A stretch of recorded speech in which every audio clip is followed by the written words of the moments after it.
That's Jimmy Stein. I'm Clint Lamb, and this is the Cover Crimson YouTube channel.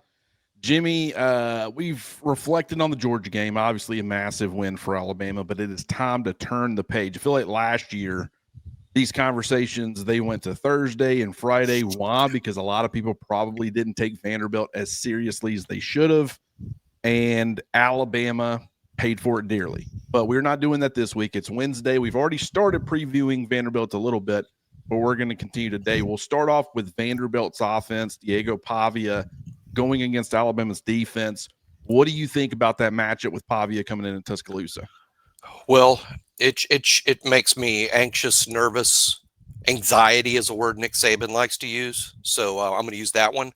And I'll start off by saying, I think to use a social media or a Twitter kind of meme, a tired take to me is Alabama didn't take Vanderbilt seriously last year. I think a more wired take is that Vanderbilt's offensive scheme and players running that scheme create a matchup problem for Alabama. And I think that's a more correct take than Alabama didn't take Vanderbilt seriously. Now, I do think that coming off the Georgia win a year ago, that Alabama wasn't sharp, Alabama wasn't laser focused.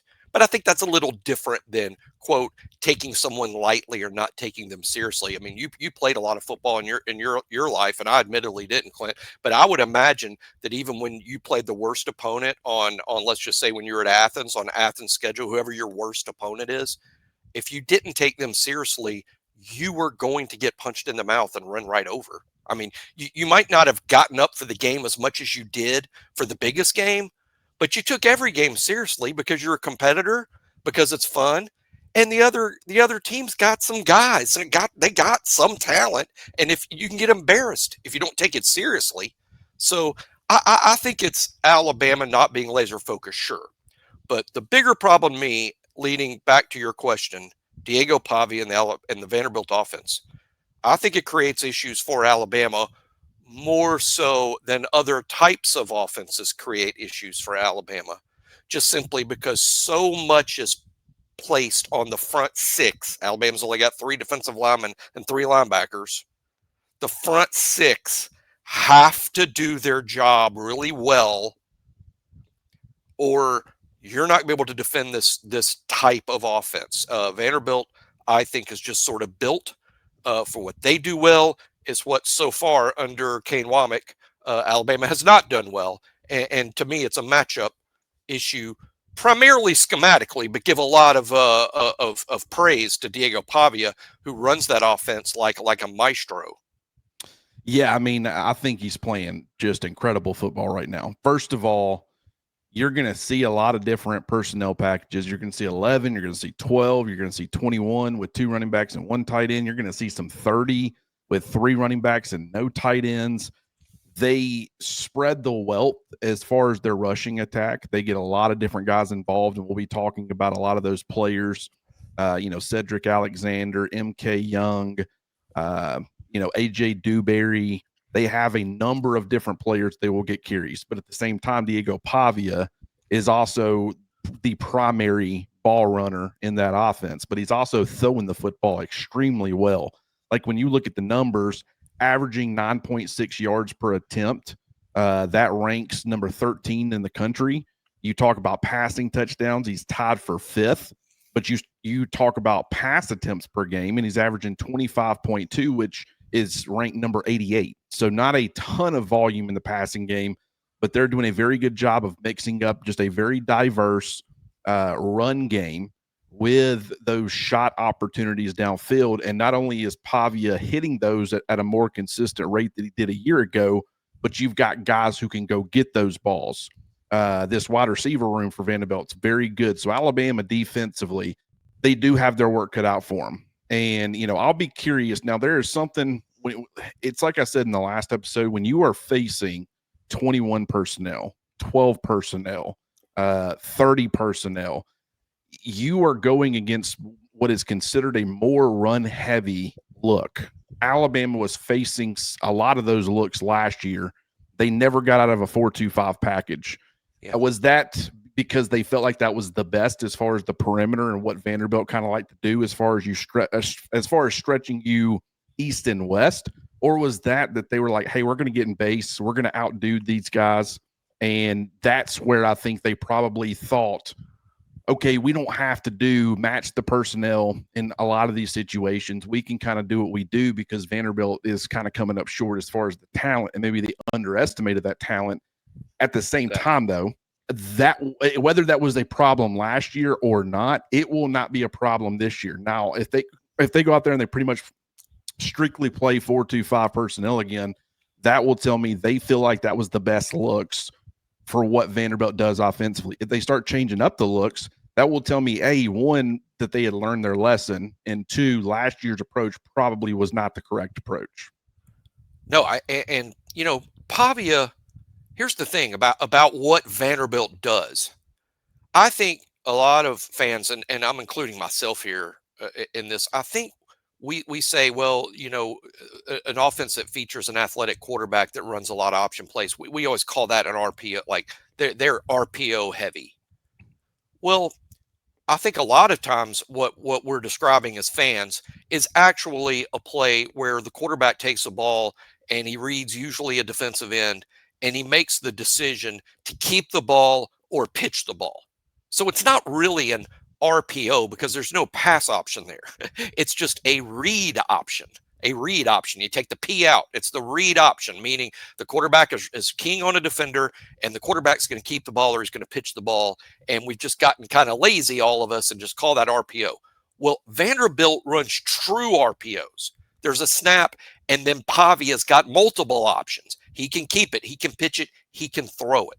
And I think if you ask a casual, no one listening casual, by the way, y'all are all hardcore, really into it. You wouldn't be listening to me and Clint. But a casual is going to say, boy, Alabama struggled to stop the option last year at Vanderbilt.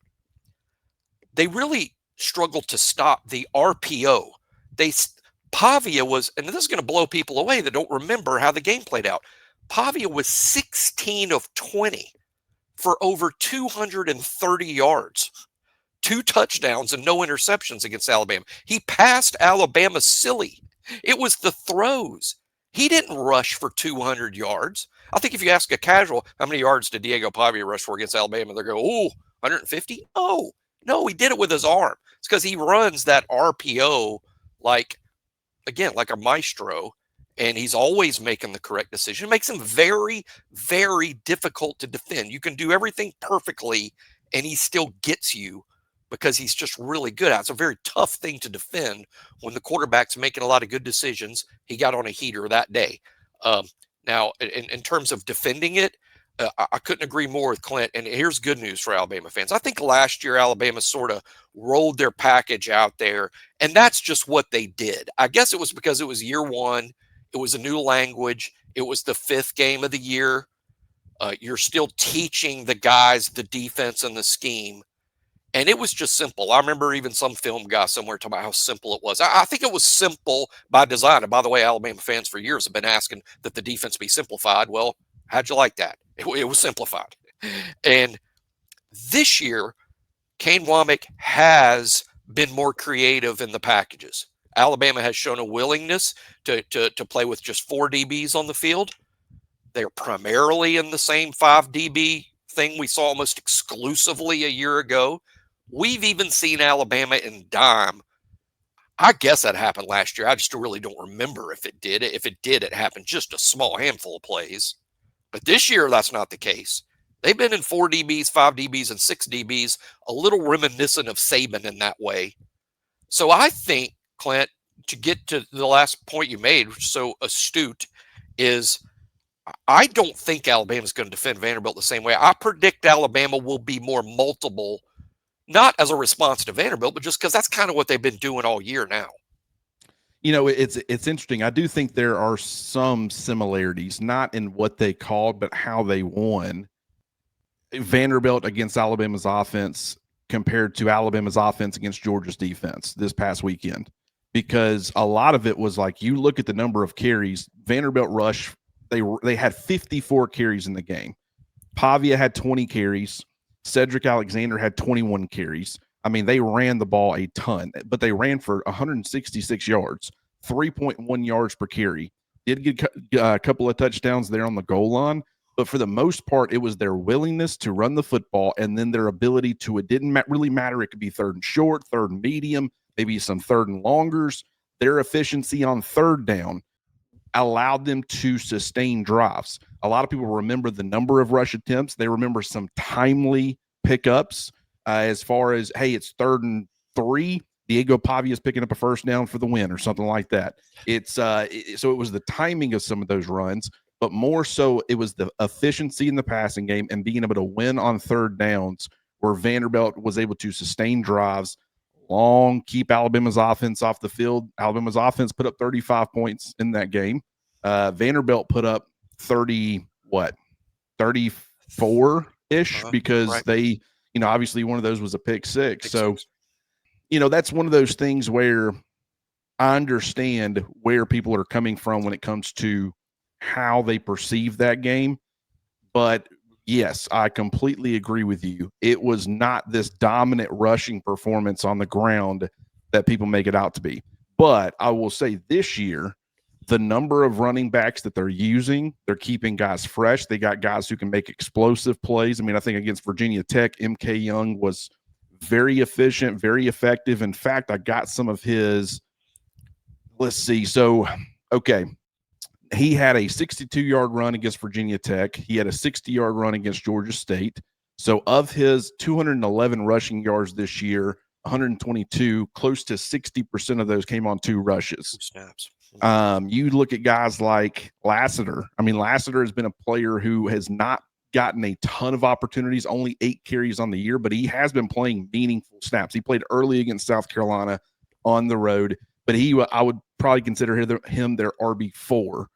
But he has had carries of 35 yards against Charleston Southern, 44 yards against South Carolina, 48 yards against Utah State. You look at the receiving, 26-yard catch against Virginia Tech, 11-yard catch against South Carolina. So while he has had very limited touches or opportunities, he has made some really explosive, really big plays with those opportunities. You look at their wide receivers, Eli Stowers being that tight end, big slot. Everybody wants to call him a tight end. And he does play about half of his snaps in line. So you do have to consider him a tight end. His biggest impact comes as a big slot, essentially a big receiver. He's not a great blocker, a move blocker, or inline guy, either one. Not really his game, but he is a mismatch problem for opposing defenses. But then you've got other guys. I mean, everybody knows about Junior Sherrill and the success that he had as far as he was the one that caught that 4th down catch from Pavia last year, right? 4th and 1 over Malachi. Yeah. I mean, everybody knows about him. Trey Richardson, transfer guy, very sudden, very explosive, can strain you horizontally, can strain you vertically. I think he's got a little bit of vertical ability. Richie Hoskins is a very physical slot, 6'1", 200 pounds, by far their best blocking threat on the perimeter. And we all know in Tim Beck's offense that there's value as far as the blocking. But he's not, I mean, he's going to do some things as far as the short to intermediate, but not going to be a downfield threat, but very reliable target. They got a lot of different weapons, whether it be in the passing game or the run game, that is going to strain Alabama's defense, and they have to be ready for that. Stowers is a huge matchup problem, and I know this is kind of elementary, but great tight ends like he is. And again, I agree with you. Really, call him a tight end's kind of silly. Really, he's Josh Cuevas. I would just say he's Cuevas Deluxe. I mean, the NFL is kind of sort of finding out about Cuevas. They know all about Eli Stowers already. I mean, he's I would say a potential first pick. I think he's honestly more like a 2nd or 3rd round pick. He reminds me of the tight end, I think last year, that came from like Bowling Green. That was a day 2 Harold guy. Fannin. I think Harold Fannin. He's a lot like him. Now he's a matchup nightmare. Now I say he's a matchup nightmare, not specifically for Alabama, just anybody, period. Because think of it in basketball terms. Okay, let's say Stowers is a basketball player. Which one of your 5 Alabama defenders are you going to cover him with? We go, well, he's a tight end, so we'll cover him. When he lines up in line, we'll cover him with Yanze, or maybe even Deontay or Justin Jefferson. Well, he's faster than all those guys.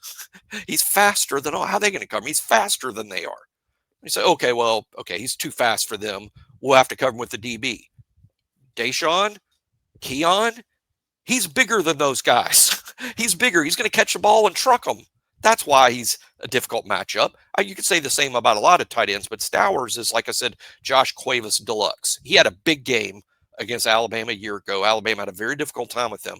Nothing's changed. If anything, he's just a year better. I believe Stowers' long-term story is he came to New Mexico State playing another position. He might have even been a quarter. No, I know what it is. He signed with Texas A&M out of high school, right? And he was playing quarterback, I think. He wasn't a tight end. He moved there when he was at New Mexico State, I believe. So he's sort of still learning and getting bigger as he goes, which is why I think he has phenomenal upside and be a good NFL player. But he's the guy on offense that scares you the second most beyond Pavia. Though I will say Cedric Alexander, the running back, they call him Seti. He's good. That's a legit SEC back.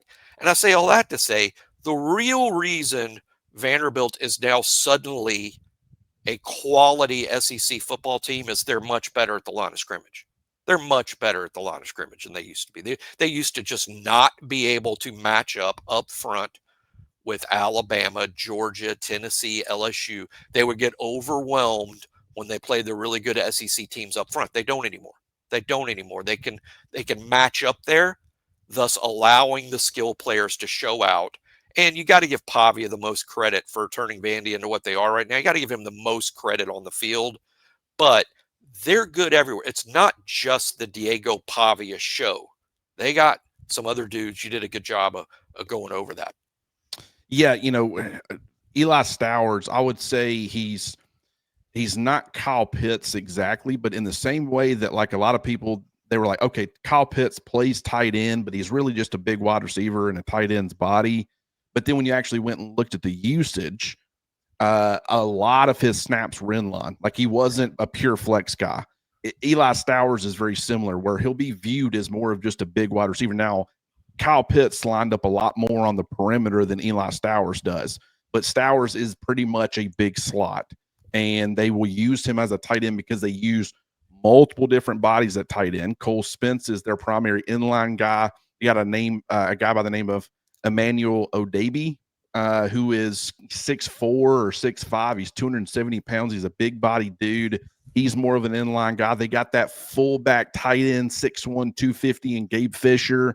A lot of fans are, he played last year. A lot of fans are going to be familiar with him, but it's just so many different players. I mean, you've got like up to 4 tight end, fullback options rotating. You've got guys who are more receiving threats, more blocking threats. You've got different styles of wide receiver. You've got a plethora of running backs, all a lot bigger this year, a lot more physical, can do some different things for you. And then you got Pavia. And once again, this offense runs through Pavia. It is not only the identity of the offense, it is the identity of the entire football team. The toughness, the grittiness, the refuse to lay down. That is what, I think a lot of that, he was that player before at New Mexico State. Like I think you saw it against Auburn and just the way they beat them. I think a lot of that was Pavia. But I think really the Alabama game is what put him on the map last year. In that sense, and he's kind of been that guy ever since. Even though Vanderbilt went on to lose more football games, he is a very, very good football player, and Alabama's going to have its hands full. Like if you don't think, Jimmy, do you think they'll see a shovel pass on Saturday? More than one. Oh, that's coming. That's coming. Yeah, that's definitely coming. I agree with you, though. They've gotten bigger up front offensively. Now, they do something a little bit different.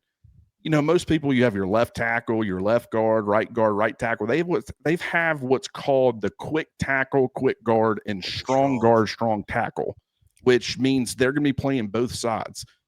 A couple of those guys, they play on the same side as the tight end, regardless of which side the tight end primarily lines up on. And then the other ones are more athletic, being able to reach and do some of those things.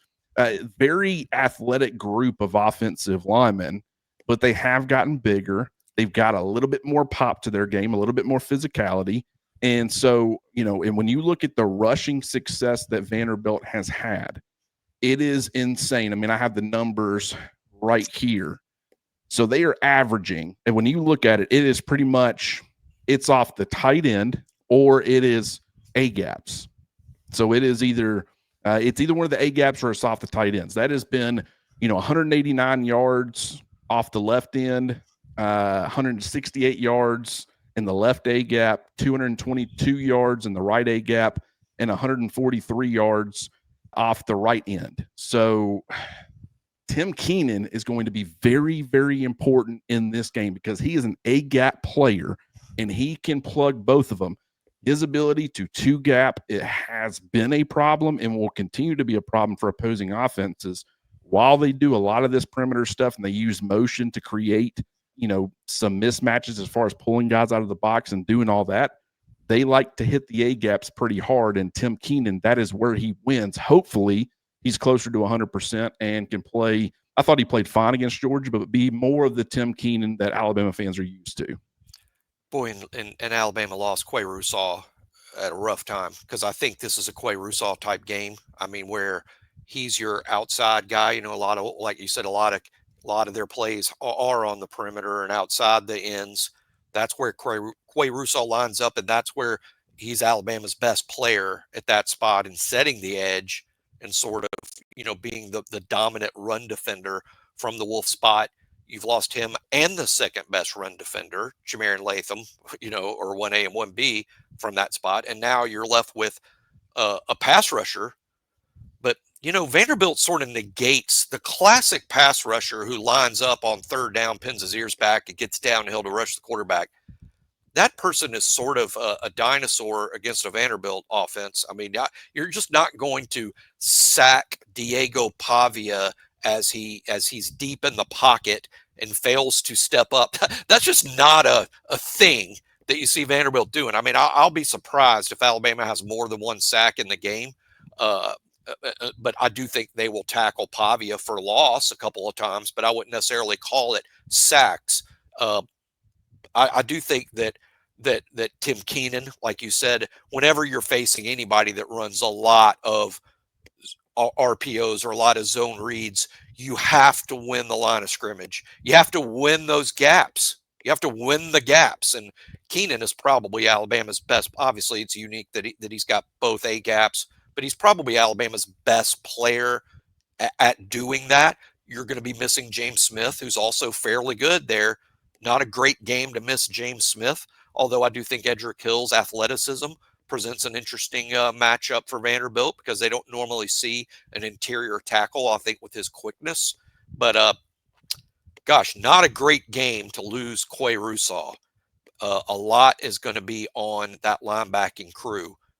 Lawson, Jefferson, Hill Green, and now Yanze Pierre. Those four guys will play a lot of snaps. I don't think you see quite as much Justin Hill, simply because, I mean, he's even more of the strict, hey, we love this guy rushing the passer. He's so young. I think Yanze Pierre probably plays a ton of snaps this game. By the way, an interesting pickup. I don't know how many of y'all listen to those player interviews on Tuesday, and I hope Lawson didn't give away too much, but Lawson, in response to a question from the media, might have given away a little bit too much, but he says that he's been playing outside now. Now, he hasn't been moved outside. He's not a wolf, but he did indicate on third downs, we will see Deontay Lawson outside. That makes so much sense with Rousseau and Jamarian Latham out. Yeah, Lawson, I think that's something, it was either Kane Womack or Kalen DeBoer. They brought up that he was kind of getting a little bit of some Jahad Campbell usage as far as playing out there on the edge. I'll look it up real quick just so I can see how many snaps he's actually playing on the edge. I mean, we know that it's happening when they go in those, dime looks because it's the Wolf. It's one true interior defensive lineman. LT Overton kind of kicks, and he can play the 4-eye. He can play the 4 or 5. He can go to a 3 tech if they walk Deontay Lawson onto the line of scrimmage. But let's see. So, yeah, he's getting, 2, 3, 4 snaps a game on the edge, which isn't nearly to the same extent as Jahad Campbell, but there are situations, and you might see a situation or more of those. I'll be curious to see what that ends up looking like. But, I mean, I think and maybe I'm wrong on this, because they will get you moving laterally. And that's probably the most concerning part about this offense, is that Alabama, whether it be against Vanderbilt last year, whether it be against Florida State, they don't play the same way. It's not the same offense, but the primary goal is really to get you moving horizontally. And then they tag you, whether it be tag you in the passing game with up the seams, whether it be hitting the A gaps. They try to kind of loosen things up the middle by stretching you horizontally, and a lot as far as like using motion to get defenders moving, like out of the box. They start trying to move out to cover a guy who's on a jet, and then they tag him, and where that player was supposed to be is where they're trying to hit a gap. Like, that's how this offense operates. The fact that in about all situations, Alabama's defense started playing on its heels. Florida State, Vanderbilt, to some extent Oklahoma, even though I thought that they did, it was some different things. But those types of games, Alabama's defense has kind of played on its heels. That if they play on their heels early, I will be very, very concerned about this defense. Not saying it's going to happen. I think they'll be more aggressive. I could see, Jordan Renaud and LT Overton being on the field together, because I think Renaud has a little bit of that true edge ability. You will be limited. You won't ask him to play off the ball like you do your Wolf. You won't ask him to drop like you would your Wolf. You would have to do things a little bit more straight up. Are they willing to do that? Maybe situationally, but maybe not. But I think that something like that might help to compensate for not having both Quay Russaw and Jamarian Latham. I love it. I mean, I'm sure they call it something different. I would call it the two bandit look, which just basically mean two guys from the wet bandits on the field. What was the sticky wet? Is that what it was from Home Alone? Home Alone, the wet bandits. I think because they flooded the basement. Well, speaking of flooding the basement, I'm going to get to Alabama's DBs and run support next, because that's an issue. But no, I love that idea, Clint. I love the two bandit look for this week. Just in terms of, it just makes sense. I mean, it's a great adjustment for this week. Maybe it's something you don't see the rest of the year, but I like Renaud and Overton. The problem when you have Renaud and Overton on the field at the same time is you're hurt a little bit in the pass rush, but this isn't a pass rush game. I mean, it's just not a pass rush game other than the third and forevers. When it's third and forever, fine. But I like the idea of both of those guys on the field at the same time. And of course, seeing a Lawson outside even more often than you've seen him before. But quickly to the DBs and run support, is pretty ugly last week. And now you're playing a game where it's even more vital. I mean, I don't want to be back on the show next Monday, Clint, talking about how Alabama's DBs and run. If we're leading the show with Alabama's DBs and run support was a real issue again, maybe you didn't even win the game. I mean, it could be that bad. I mean, the DBs have got to tackle better. They've got to be more physical. They've got to get off those blocks. They're going to attack the perimeter with that option game. They're also going to bust free of the front six, front seven. They're going to do that often because they're good at what they do. Then it's incumbent upon the Hubbards and the Sabs and the Deshaun Jones to get them on the ground. DBs have to be much better this week in run support, or you're looking at a long 60 minutes. Georgia saw something on tape with Damani Jackson. That's the bottom line. And like I said, when we were recapping the Georgia game, going in and during the game, I thought a lot of that was Yanze Pierre. I thought they would go a lot of those 3-4 looks and have Yanze play into the boundary, and that they would try to exploit the fact that he's not a great run defender. And I certainly think that played a part, even though he held up a lot better than I thought he would. I think that might have surprised Georgia as much as it surprised me. But a lot of it was still effective. Why? Because they probably saw something on tape and said, if we can isolate Damani Jackson on our running backs, he's in big trouble, because he just is. I mean, there's the angles that he was taking. He was not closing. The number one goal, especially in the Kane Wyoming defense, is close the space between you and the offensive player as quickly as humanly possible. And Damani Jackson, in my opinion, he just wasn't playing on his toes. There were some times where maybe he wasn't expecting the running back. He was kind of lost behind the offensive line of the defensive front, and then all of a sudden he would pop and he wouldn't expect it, but he just was not playing on his toes or reacting quickly enough.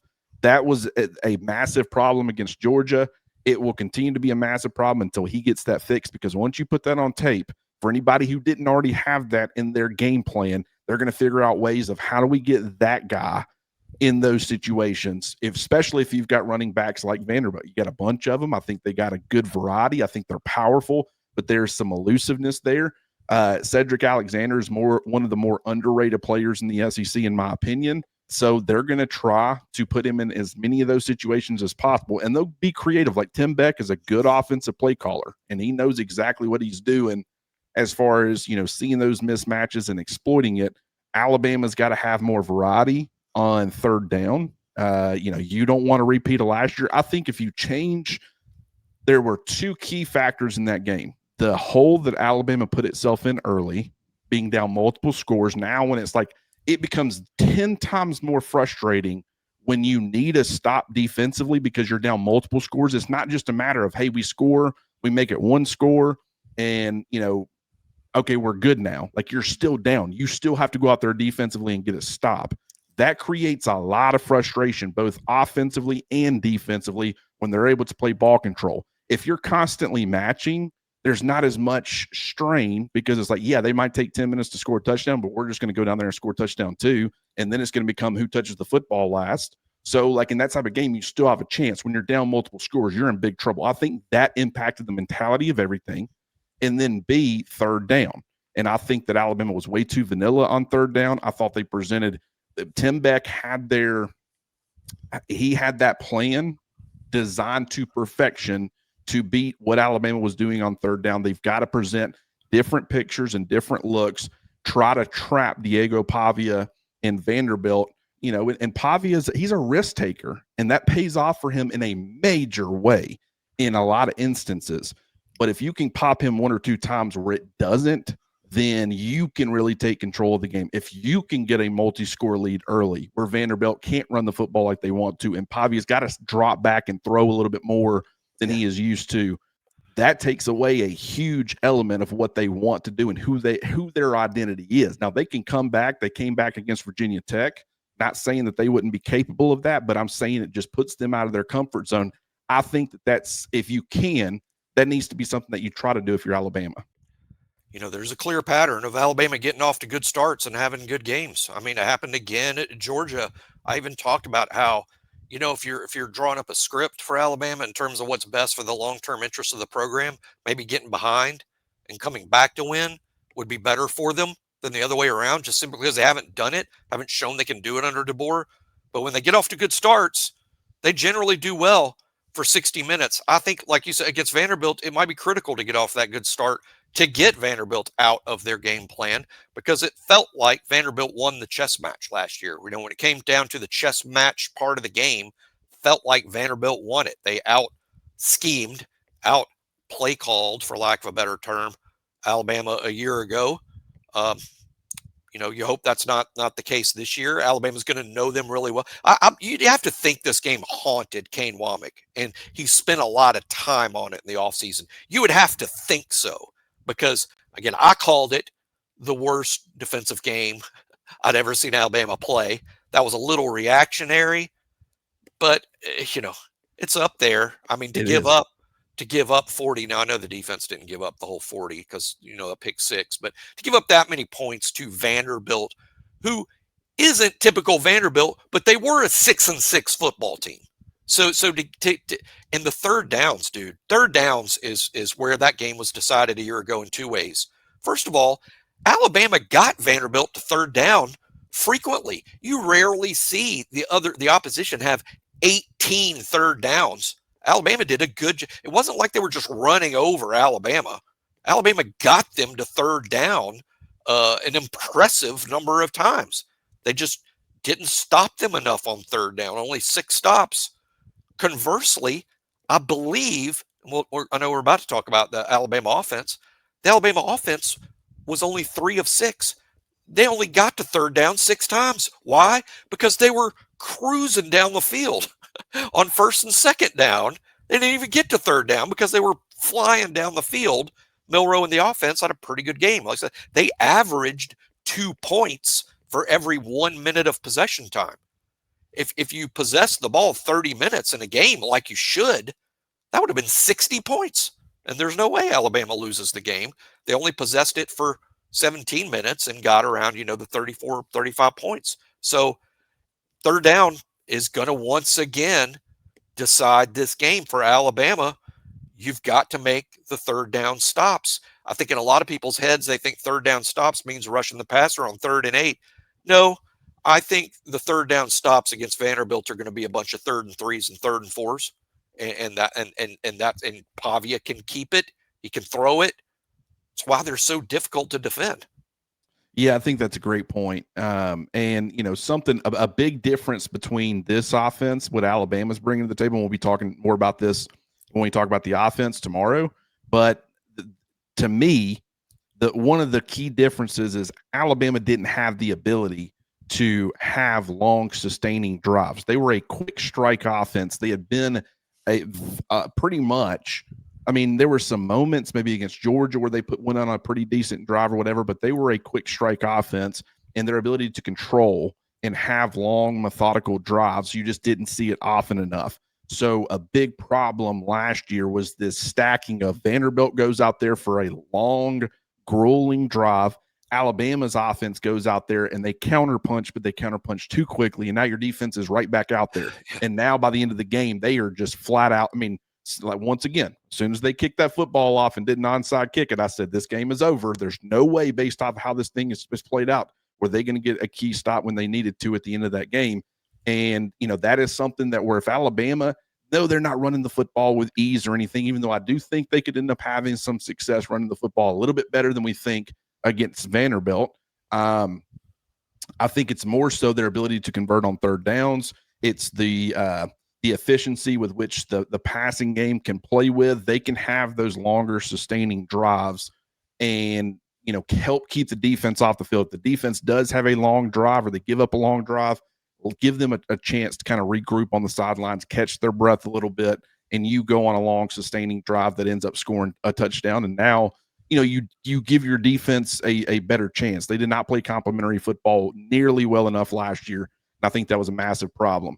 Jimmy, do you have anything else as far as the Alabama's defense against Vanderbilt's offense before we hop out of here and move on to the other side? Yeah, I don't want to overstate it, but I think this is kind of fair. It's a little bit of a referendum on Kane Womack this weekend. I hate to be that blunt or that, hey, let's put it all in one game because, you can't do that. But this was a major failure on Alabama's defense and Kane Womack a year ago. And this is his get right opportunity. I think he can win over a lot of Alabama fans this week. And that's the way I look at it. This is his opportunity to win over a lot of Alabama fans this weekend. And I hope that he does. And I think that he might. I'm going to predict that he does. But at the same time, when I'm predicting that he does, I'm admitting we haven't seen him stop this type of scheme yet. So if he does, it'll be a first. But I am going to predict that they slow it down enough to win the game. That's a fair critique. That is a fair ask. And one thing I'll say is Alabama had all these struggles on the road, and we challenged them last week and say, hey, can you finally go on the road and play winning football and figure out a way to come out in one of these big games with a win? That's exactly what they did. Kane Womack's got the same opportunity. You have struggled against these horizontally straining defenses, and this is an opportunity for you to right that ship a little bit and show people, hey, we're moving in the right direction with this. This has been a problem. Doesn't mean it always has to be a problem. So that is a very fair statement. All right, we're going to be moving on to the other side of the football. This will, of course, be airing. That side will be airing on Thursday. But we appreciate everybody hopping on here with us, and we will see you guys again tomorrow.